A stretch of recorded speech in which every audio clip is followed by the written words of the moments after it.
الحمد للہ وکفا وسلام علی عبادہ الذین اصطفى اما بعد فقد قال اللہ تبارک وتعالی یوصیکم اللہ فی اولادکم للذکر مثل حظ الانثیین الآیہ وقال تعالی تلک حدود اللہ ومن یطع اللہ ورسولہ یدخلہ جنات تجری من تحتها الانہار خالدا فیها وذلک الفوز العظیم ومن یعص اللہ ورسولہ ویتعد حدودہ یدخلہ نارا خالدا فیها ولہ عذاب مہین۔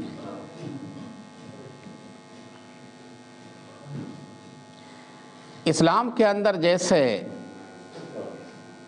اور بہت سارے فرائض ہیں، ان اہم فریضوں میں سے ایک فریضہ میراث کا ہے، وراثت کا ہے۔ لوگوں نے وراثت کو چھوڑ دیا، بھول گئے۔ اپنے آپ کو مسلمان کہتا ہے ایک شخص، لیکن اس سے پوچھا جائے میراث جانتے ہو تو کوئی کہے گا سنا تو ہے، لیکن اس کے مسائل کو نہیں جانتے۔ کوئی کہے گا نہیں جانتے میراث کیا چیز ہوتی ہے۔ تو مسلمانوں میں اس حوالے سے میراث کے تعلق سے بے انتہا غفلت اور کوتاہی ہے، جبکہ یہ اسلام کے اہم فرائض میں سے اہم احکام میں سے ایک حکم ہے، اور لوگ اس میں جتنی کوتاہی کرتے ہیں شاید اور فرائض کے اندر اتنی کوتاہی کرتے ہوں۔ ایک آدمی نمازی ہے پکا، میراث کو نہیں جانتا، زکوٰۃ دیتا ہے، میراث کو نہیں جانتا، حج کرتا ہے، میراث کو نہیں جانتا، رمضان کے روزے رکھتا ہے، میراث کو نہیں جانتا۔ ایک آدمی دیندار ہے، اللہ کے راستے میں وقت لگاتا ہے، میراث کو نہیں جانتا۔ ایک آدمی حافظ ہے، عالم ہے، مولوی ہے، میراث کو جانتا ہے لیکن اس میں کوتاہی غفلت کرتا ہے۔ یہ ایک معاشرہ اور سماج ہے ہمارے ہندوستان کے اندر، پورا ایشیا ہندوستان، جو نسلاً بعد نسلن باپ داداؤں سے لے کر کے لوگ آخر تک ایک دوسرے کی میراث کے مال کو کھاتے چلے آ رہے ہیں، اور ادھر بالکل توجہ نہیں۔ اللہ رب العزت فرماتے ہیں کہ یہ اللہ تمہارے لیے وصیت کرتا ہے، یعنی اس حکم کو فرض قرار دیتا ہے، اور اللہ رب العزت نے چوتھے پارے کے آخر میں میراث کے احکام کو تفصیل سے بیان کرنے کے بعد پھر یوں ارشاد فرمایا تلک حدود اللہ، یہ میراث اللہ کی سرحدیں ہیں، ضابطے ہیں، اللہ کے بنائے ہوئے قانون ہیں۔ جو اس میں کوتاہی کرے گا، غفلت کرے گا، اللہ کی سرحدوں کو توڑے گا، پھلانگے گا، ان سے تجاوز کرے گا، تو اللہ رب العزت ارشاد فرماتے ہیں یدخلہ نارا خالدا فیہا، اسے ہم ہمیشہ کی جہنم میں ڈال دیں گے، داخل کر دیں گے، اور کوئی اسے نکالنے والا نہیں اللہ کے سوا۔ وَلَهُ عَذَابٌ مُّهِينٌ، اور اس کے لیے ذلت آمیز عذاب ہوگا وہاں پر جہنم کے اندر۔ لوگ اس کو گناہ نہیں سمجھتے، لوگ میراث کے چھوڑنے کو اللہ کی نافرمانی نہیں سمجھتے، لوگ میراث نہ دینے کو، حساب کتاب نہ کرنے کو دین کے خلاف نہیں سمجھتے، اللہ کی نافرمانی نہیں سمجھتے۔ جو موٹے موٹے گناہ ہیں ان کو گناہ سمجھتے ہیں، اور اللہ کا جب یہ حکم ترک ہو رہا ہے اجتماعی طور پر،